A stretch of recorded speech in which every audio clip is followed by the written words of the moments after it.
What up? Jeff here with all my Bitcoin renegades. And today I'm going to make a video from my car. I'm out and about right now and I just was watching the price of Bitcoin going down. The cool thing is the graph went up to like 40 cents today. Bitcoin dumped and it went down to 39 and went back up to 40. So the graph is actually doing good today, but it's still going to be pulled down by the Bitcoin hammer. So I want everybody to get themselves familiar with the Bitcoin hammer. If you don't know what the Bitcoin hammer is, go to my video called the Bitcoin hammer smashing down altcoins, because basically what they do, they found out that the altcoins don't go up as much with Bitcoin as they go down with it. So what they do is they artificially pump the price of Bitcoin down, up, down, up.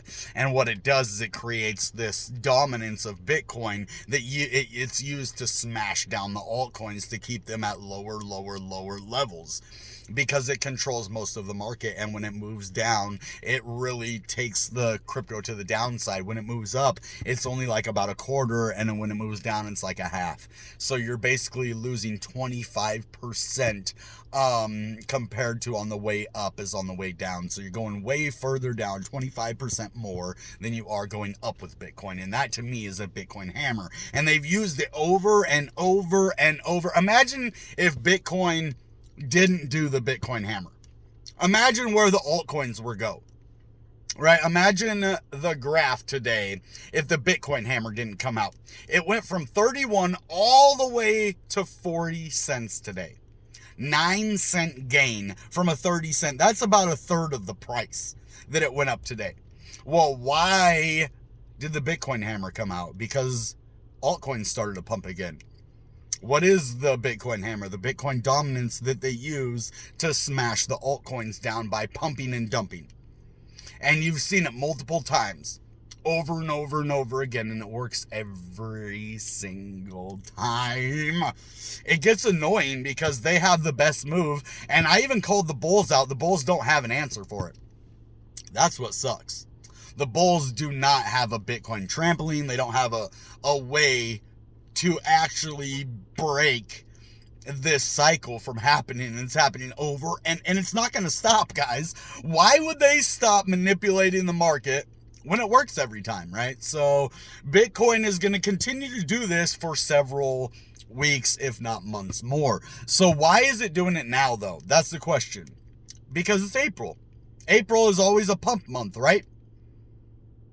What's the best time to trick people during a pump month? Because everybody thinks it's going to be bullish. They start buying crypto in March,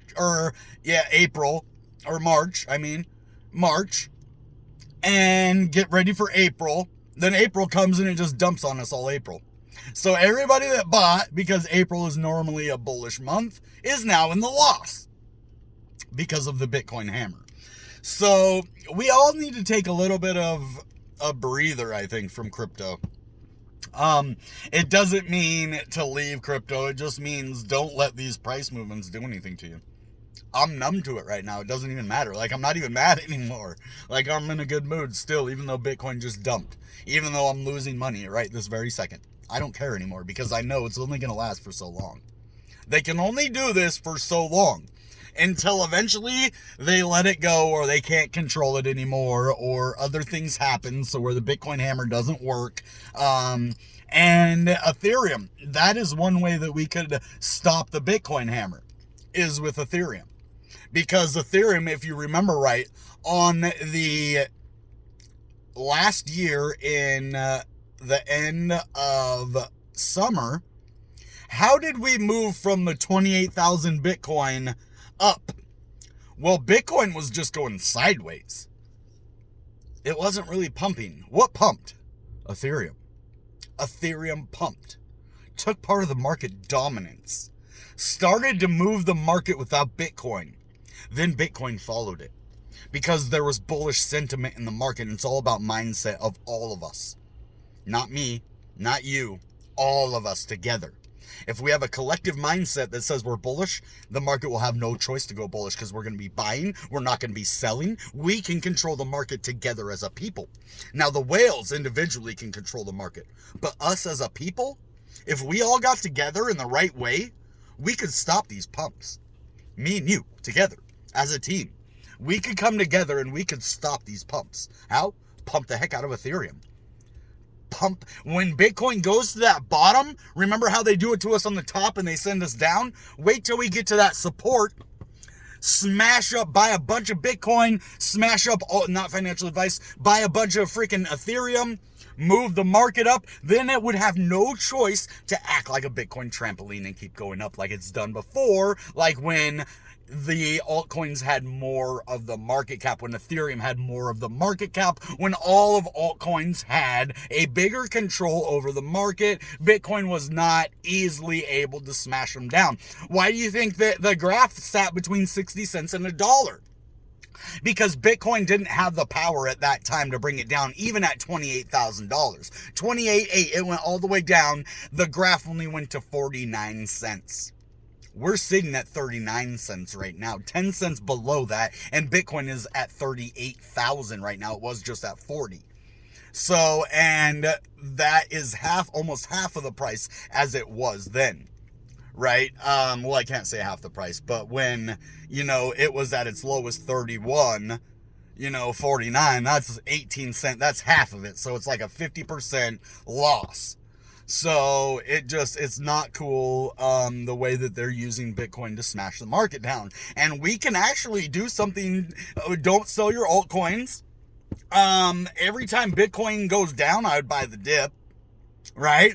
And we need to get Ethereum to pump.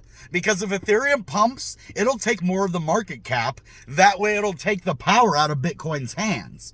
So we need Ethereum to pump. We need Internet Computer to pump. We need these big cryptos to pump. BNB. We need Cardano. We need a lot of the big market caps to rise up. Solana's, all Avalanche. All of those ones rise up and take that Bitcoin dominance away from it. Because once that Bitcoin dominance is gone, there is no way that they can just smash our altcoins anytime they want. Doesn't that suck? You work hard to make this multi-billion-dollar company, crypto company, right? A non-profit, a really successful company with a really good crypto.